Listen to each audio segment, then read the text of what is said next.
नमस्कार, मैं हूं रवि खेंत्रा। चैनल पर वक्त है उत्तर प्रदेश की खबरों का।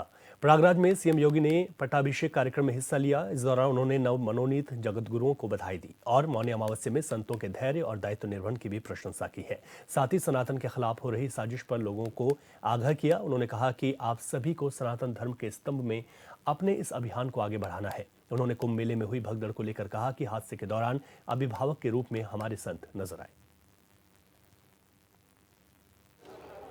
सनातन धर्म रहेगा तो मानव धर्म रहेगा, मानवता रहेगी, इस सृष्टि रहेगी।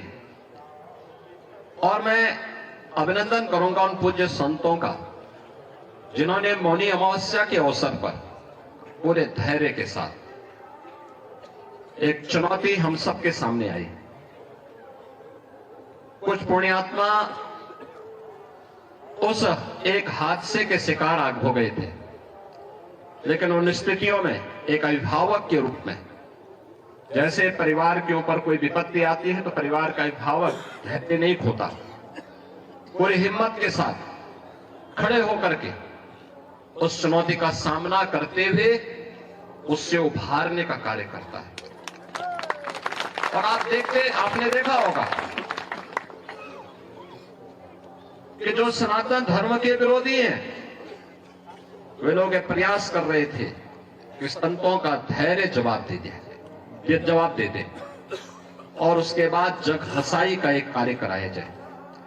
लेकिन मैं अभिनंदन करूंगा पूज्य तुलसी पीठाधीश्वर जी का भी, पूज्य जोना पीठाधीश्वर जी का भी, अपने सभी 13 के 13 अखाड़ों का भी, पूज्य फूलडोल दास जी महाराज वृंदावन धाम से हमारे पास आए हैं, अत्यंत वरिष्ठ संत हैं। इन सभी पूज्य संतों का जिन्होंने उन स्थितियों में पूरे महाकुंभ के आयोजन को अपना आयोजन मान करके पूरे धैर्य के साथ परिस्थितियों का सामना करते हुए पुण्यात्माओं के प्रति विनम्र श्रद्धांजलि भी की और मां गंगा के प्रति, महाकुंभ के प्रति अपने दायित्वों का निर्वहन करने के लिए भी अपने उत्तरदायित्व का पूरी श्रद्धा, पूरी निष्ठा के साथ निर्वहन करते हुए इस आयोजन को सकुशल आगे बढ़ाए। इसी का परिणाम है कि पिछले 19 दिनों के अंदर 32 करोड़ से अधिक श्रद्धालु अब तक प्रयागराज में मां गंगा, यमुना और मां सरस्वती की इस पावन त्रिवेणी में डुबकी लगा करके। मुख्यमंत्री योगी आदित्यनाथ प्रयागराज दौरे पर रहे, जहां पहुंचकर उन्होंने प्रयागराज महाकुंभ में साधु संतों के साथ में शिविर में जगतगुरु रामभद्राचार्य और सतुआ बाबा से आशीर्वाद लिया। साथ ही उन्होंने सतुआ बाबा को तिलक लगाया और फल भी भेंट किए।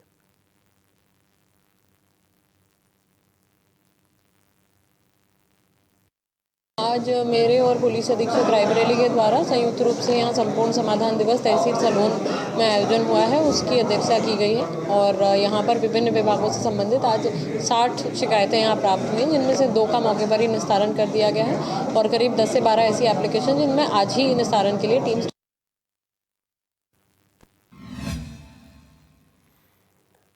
लखनऊ में डिप्टी सीएम ब्रजेश पाठक ने बजट को लेकर प्रतिक्रिया देते हुए कहा कि मोदी सरकार की ओर से लाया गया बजट एक दूरदर्शी बजट है। इस बजट में देश के हर वर्ग को ध्यान में रखा गया। ये बजट विकसित भारत के लक्ष्य को प्राप्त करने में मददगार साबित होगा।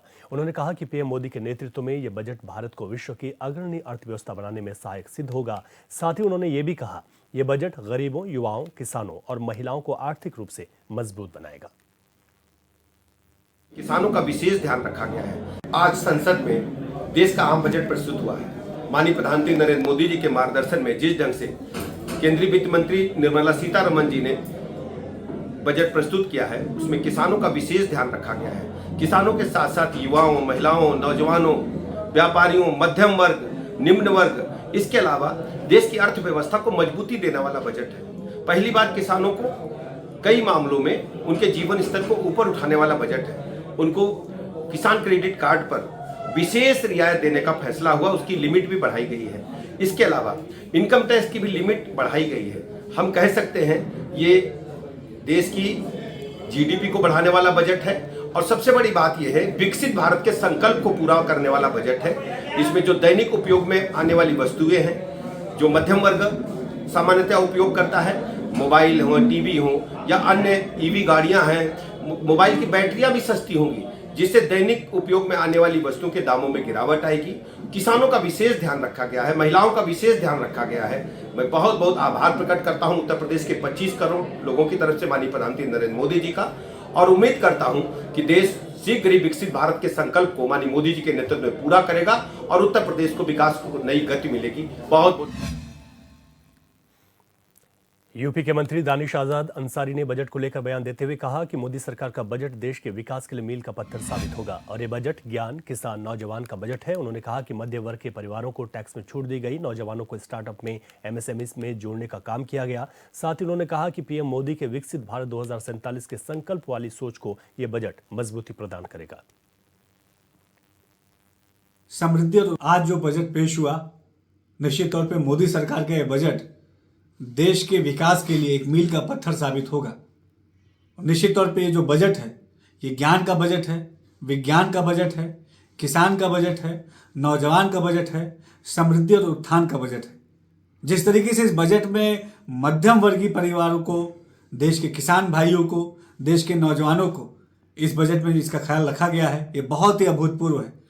जिस तरीके से टैक्स में छूट दी गई मध्यम वर्गीय परिवारों को, किसानों की सुविधाओं में इसमें बढ़ोतरी हुई है, नौजवानों को स्टार्टअप में और एमएसएमई से जोड़ने का जो काम किया गया है, जिस तरीके से आईआईटी में और मेडिकल में सीट बढ़ाने के लिए इसमें प्रावधान है, एआई टेक्नोलॉजी को इसमें इनबिल्ट किया गया है, जिस तरीके से शामिल किया गया इस बजट को एआई टेक्नोलॉजी को भी, ताकि विश्व में जिस तरीके से विश्व में संचार क्रांति और डिजिटल क्रांति बढ़ रही है, उसमें भारत भी कदम से कदम मिला के आगे बढ़े। आज इस बजट को देखते हुए हम ये कह सकते हैं कि विकसित भारत 2047 का जो संकल्प प्रधानमंत्री मोदी जी का है, ये बजट उस सोच को और मजबूती प्रदान करने का काम करेगा। और तमाम वर्गों को इसमें जो ध्यान रखा गया है, चाहे हमारा पिछड़ा समाज हो, दलित समाज हो, अल्पसंख्यक पासमानदा समाज हो, हमारी महिलाएं हों, हमारे नौजवान हों, सबका ख्याल इस बजट में रखा गया है। ये बहुत ही अभूतपूर्व बजट है और आज का दिन एक स्वर्णिम अक्षरों से लिखा जाएगा। देश के विकास के लिए एक बहुत ही अहम आज दिन है और इस बजट के माध्यम से देश की समृद्धि और खुशहाली को आगे बढ़ाने का काम जो प्रधानमंत्री नरेंद्र मोदी जी ने किया है, तमाम देशवासियों की तरफ से हम उनका आभार व्यक्त करते हैं। अमेठी जिले की 4 तहसीलों में तहसील दिवस आयोजित किया गया, जहां डीएम निशा अनंत की जनसुनवाई में जिला स्तरीय अधिकारी मौजूद रहे। वहीं कार्यक्रम के दूसरे विभाग की जांच करने वाले अधिकारियों ने डीएम को रिपोर्ट सौंपी, जिस रिपोर्ट को देखकर डीएम असंतुष्ट हुई और उन्होंने संबंधित विभागों को अल्टीमेटम देते हुए कहा कि सुधार लाएं वरना कार्रवाई होगी। बता दें कि डीएम ने दर्जनों अधिकारियों के कार्य क्षेत्रों में दूसरे विभाग के अधिकारियों को कार्रवाई कर रिपोर्ट देने को कहा था। साथ ही डीएम ने तिलौई में बन रहे मेडिकल कॉलेज का भी औचक निरीक्षण किया।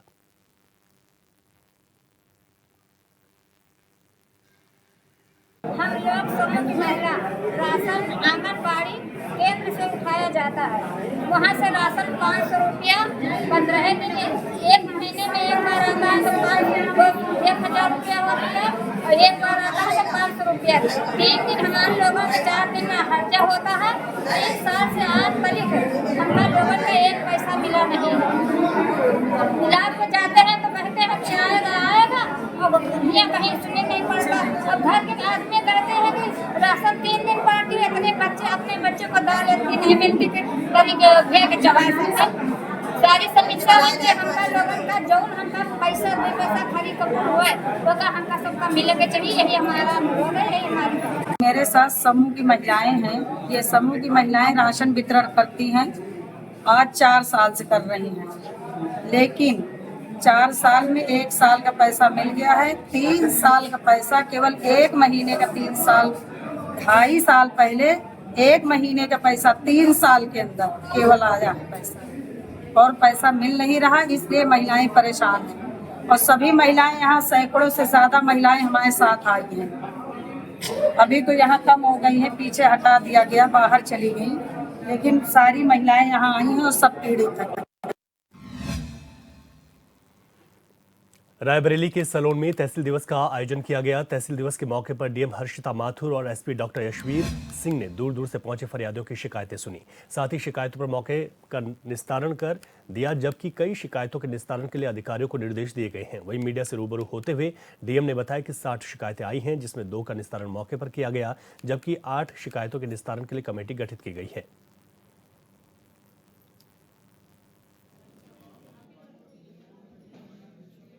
आज मेरे और पुलिस अधीक्षक रायबरेली के द्वारा संयुक्त रूप से यहाँ संपूर्ण समाधान दिवस तहसील सलोन में आयोजन हुआ है, उसकी अध्यक्षता की गई है। और यहाँ पर विभिन्न विभागों से संबंधित आज 60 शिकायतें यहाँ प्राप्त हुई, जिनमें से 2 का मौके पर ही निस्तारण कर दिया गया है और करीब 10 से 12 ऐसी एप्लीकेशन जिनमें आज ही निस्तारण के लिए टीम्स डिस्पैच की जाएगी। और यहाँ वक्त हो चला एक छोटे से ब्रेक का। उत्तर प्रदेश की खबरें जारी हैं। ब्रेक के बाद एक बार फिर आपका स्वागत है। खबरों में आगे बढ़ते हैं। कन्नौज नगरी अफसरों और नेताओं की लापरवाही के चलते कूड़े और गंदगी का ढेर बनी हुई है। यहाँ के मार्ग भी गड्ढों में तब्दील हो चुके हैं। जगह जगह जमा गंदे पानी और सड़े कूड़े की वजह से ज़्यादातर लोग संक्रामक बीमारियों की चपेट में भी हैं। लेकिन इसके बाद भी जिम्मेदार लोग नगर में सब कुछ दुरुस्त होने का दावा करते हैं। वहीं जब नगर की बदहाली को लेकर चेयरमैन प्रतिनिधि से बात की गई तो उन्होंने गंदगी और सड़क की बदहाली को सिरे से नकार दिया।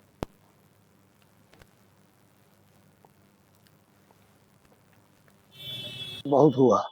हमारे यहाँ कम से कम 20-25 तो रोड बहुत अच्छे बने, हाईवे रोड बने और 90 दुकानें बनी, 90 दुकानें बनवाई, बेसमेंट प्लांट बना। हमारे यहाँ इतना काम हुआ है, इतना काम किसी नगर पंचायत में नहीं हुआ। ऐसा है, अधिशासी अधिकारी का भी कुछ मजबूरी है। 3 जगह उनका चार्ज है, 3 जगह चार्ज, समदन, सिकंदरपुर, छिबरामऊ, 3 जगह उनका चार्ज है। तो वो दौड़े करते बेचारे। अच्छे आदमी है, भले आदमी है, काम अच्छा कर रहे हैं।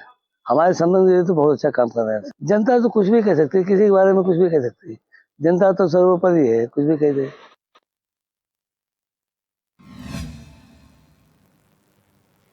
उन्नाव के अचलगंज थाना क्षेत्र में स्थित महिला जिला अस्पताल में बच्चे की अदला बदली का मामला सामने आने से हड़कंप मच गया। महिला के परिजनों ने आरोप लगाया कि अस्पताल प्रशासन ने एक नवजात को बदलकर उन्हें मृत बच्चा थमा दिया। इस घटना के बाद अस्पताल में जमकर हंगामा हुआ, जिसके बाद गुस्साए परिजनों ने बड़े चौराहे पर जामकर हंगामा काटकर अपने बच्चे को वापस करने की मांग शुरू कर दी है। वहीं मौके पर पहुंची पुलिस ने स्थिति को संभालते हुए अस्पताल की CCTV फुटेज खंगालनी शुरू कर मामले की जाँच शुरू कर दी।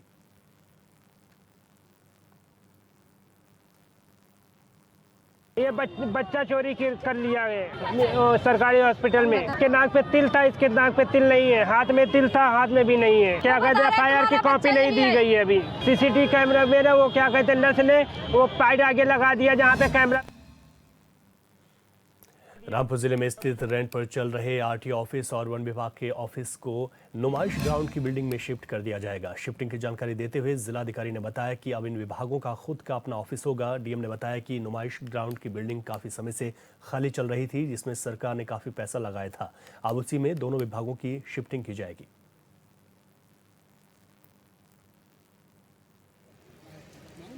देखिए, कोई भी विभाग है वो जन सुविधा और जन जो सेवाएं उससे जुड़ा होता है और अच्छी जगह उसका संचालन हो तो जो आम जनमानस है उसको भी अच्छी सुविधाएं मिलती हैं। उसी के तहत हम लोगों ने जो RTO का ऑफिस है उसको हमारा जो नुमाइश ग्राउंड में कुछ बिल्डिंगें बनी हुई थी जो एक तरीके से 15 साल से निष्प्रयोज्य थी, उसमें सरकार का काफ़ी पैसा भी लगा हुआ था, काफ़ी जंगलात भी इसमें हो गए थे। उसको साफ सफाई करके हम लोगों ने शासन को उचित माध्यम से पत्र प्रेषित किया है कि जो RTO का ऑफिस है हमारा वहाँ संचालन हो। इसके अलावा अन्य जो ऑफिस हैं, हमारे जो DFO साहब हैं और हमारे जो अन्य जैसे कि लखनऊ में किसान नेता आलोक वर्मा ने केंद्रीय बजट को लेकर कई सवाल उठाए। उन्होंने कहा कि बजट में किसानों को कर्ज मुक्त करने का प्रावधान होना चाहिए था, लेकिन सरकार ने दोबारा से कर्ज बढ़ाने की बात कही है। सरकार ने पुराने बजट को नए सिरे से कॉरपोरेट के हवाले कर दिया। किसान और मजदूर के लिए यह बजट मात्र छलावा है। देश के किसान बजट को नकारते हैं। चाहिए था, लेकिन सरकार ने दोबारा आज के बजट में किसानों को कर्ज मुक्त करने का प्रावधान होना चाहिए था, लेकिन सरकार ने दोबारा कर्ज बढ़ाने की बात कही है। किसान क्रेडिट कार्ड की लिमिट 3 लाख से 5 लाख बढ़ाकर देश में किसानों को कर्ज के जाल में फंसाने की साजिश की जा रही है। किसान की जमीन कारपोरेट को सौंपने की साजिश है। किसानों की आय दोगुनी करने जैसे मुद्दों पर सरकार ने अपनी चुप्पी साध ली है और जो 2022 में किसान की आय दोगुनी करने का वादा किया था उस पर भी चुप्पी साध ली है। ऐसे में ये जो बजट है जनता बनाम कॉरपोरेट रहा। सरकार ने पुराने बजट को नए सिरे से कॉरपोरेट जगत के हवाले कर दिया है। किसान मजदूर के लिए बजट मात्र एक छलावा है, एक वार्षिक प्रक्रिया है जो हर वर्ष। मिर्जापुर जिले की सभी तहसीलों में संपूर्ण समाधान दिवस का आयोजन किया गया, जहां लालगंज तहसील में समाधान दिवस की अध्यक्षता डीएम प्रियंका निरंजन और वरिष्ठ पुलिस अधीक्षक सोमेन वर्मा ने की। कार्यक्रम में अधिकारियों ने फरियादियों की फरियाद सुनी। ज्यादातर जमीनी विवाद और बिजली विवाद से संबंधित मामले सामने आए। वहीं तहसील लालगंज में कुल 136 शिकायतें प्राप्त हुई, जिसमें से 16 शिकायतों का मौके पर ही निस्तारण किया गया। इसी को लेकर डीएम प्रियंका निरंजन ने कहा कि 12 शिकायतों का आज ही मौके पर जाकर निस्तारण किया जाएगा और बची शिकायतों के निस्तारण के लिए संबंधित अधिकारियों को निर्देशित किया गया है। वहीं दूसरी तरफ कार्यक्रम में डीएम के साथ सीएमओ सीएल वर्मा मोबाइल पर रील्स देखते हुए नजर आए, जिसका वीडियो सोशल मीडिया पर वायरल हो रहा है। आज शासन की मंशा के अनुरूप जनपद मिर्जापुर की सभी तहसीलों में संपूर्ण समाधान दिवस आयोजित किया गया है। मेरी अध्यक्षता और कप्तान साहब की अध्यक्षता में जो है लालगंज तहसील में समाधान दिवस का आयोजन किया गया।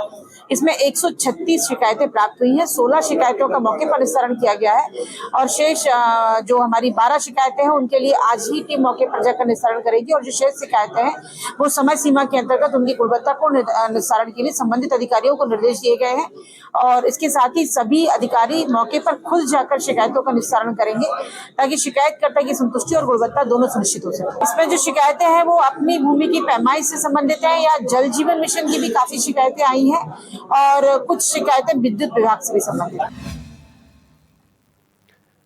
हरदोई अधिवक्ता के बेटे को गोली मारने के मामले में पुलिस को बड़ी सफलता मिली। हरदोई पुलिस ने 12 घंटे के अंदर ही 3 युवकों को गिरफ्तार कर लिया है।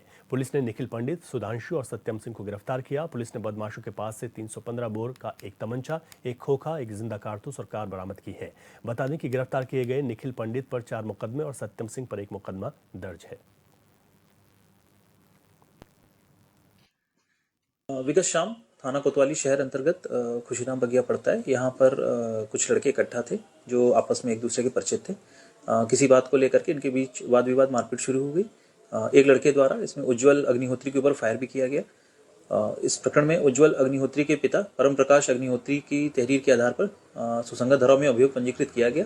तो पुलिस द्वारा 3 अभियुक्तों को, जिनके नाम निखिल पंडित, सत्यम सिंह और सुधांशु है, इनको पुलिस द्वारा गिरफ्तार किया गया। इनके कब्जे से 1 अदद अवैध तमंचा 315 बोर, 1 अदद जिंदा कारतूस, 1 अदद खोखा कारतूस और 1 वैगनार कार बरामद की गई है। इस प्रकरण में एक अभियुक्त की गिरफ्तारी शेष है। पुलिस द्वारा जल्द उसको गिरफ्तार कर माननीय न्यायालय के समक्ष प्रस्तुत किया जाएगा। इस प्रकरण में अन्य विधिक कार्रवाई प्रचलित है। बुलंदशहर के दरियापुर गांव में विकास प्राधिकरण लगातार अवैध कॉलोनियों के खिलाफ अभियान चला रहा है। इसी क्रम में तैयद खान की लगभग 12 बीघा में अवैध रूप से बनाई गई कॉलोनी को बीडीए ने ध्वस्त कर दिया। बता दें कि प्रशासन की तरफ से लोगों से अपील की गई है कि कोई भी व्यक्ति बिना अप्रूवल कॉलोनी में प्लॉट न खरीदे।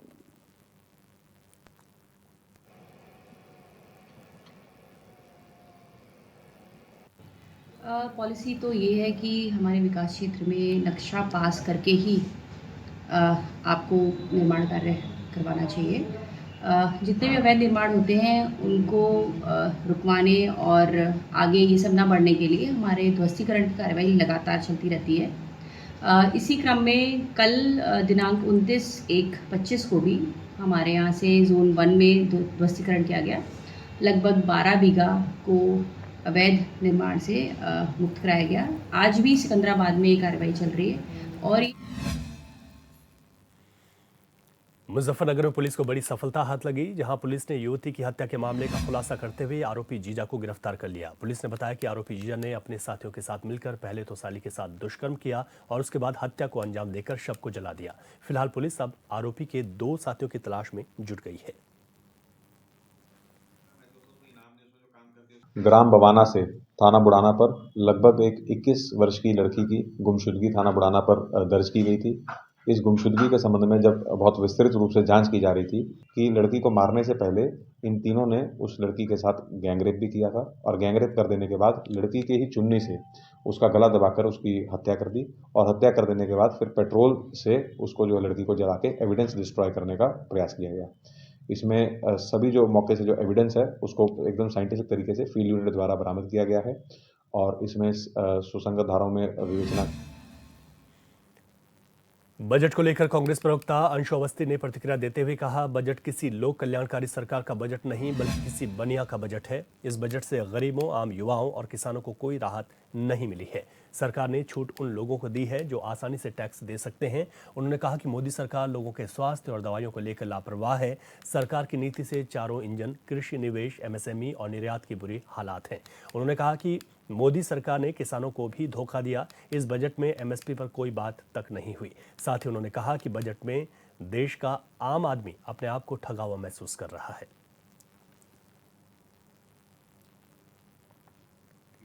जो 12 लाख से डिजिटल इंडिया का नारा देने वाले झूठे लोगों ने इसमें डिजिटल इंडिया के बजट को घटा दिया। और किनको राहत दी गई है? जो 12 लाख से ऊपर कमा रहे हैं। आप अंदाजा लगा सकते हैं कि ऐसे दौर में जब बेरोजगारी और महंगाई इस देश में 45 साल में सबसे ज्यादा है, तो कितने लोग हैं जिनकी आय 12 लाख से ज्यादा है, उनको राहत दी जा रही। सरकार सिर्फ उद्योगपतियों के लिए काम कर रही है। उनको इस देश के गरीबों से, आम आदमी से, युवाओं, किसानों, छात्रों से कोई लेना देना नहीं है। IIT, IIM में छात्रों को सस्ती फीस की उम्मीद थी, उसमें भी धोखा मिला। और किसानों को तो MSP का नाम तक सरकार ने नहीं लिया। इस बजट को इस देश की जनता ने 10 में 0 नंबर दिए हैं। ये बजट सिर्फ धोखा है, सिर्फ छलावा है। ये लोक कल्याणकारी सरकार का बजट नहीं, ये किसी बनिया का बजट है। उत्तर प्रदेश की खबरों के इस बुलेटिन में अभी के लिए इतना ही। खबरों से अपडेट रहें और देखते रहे चैनल 24/7। नमस्कार।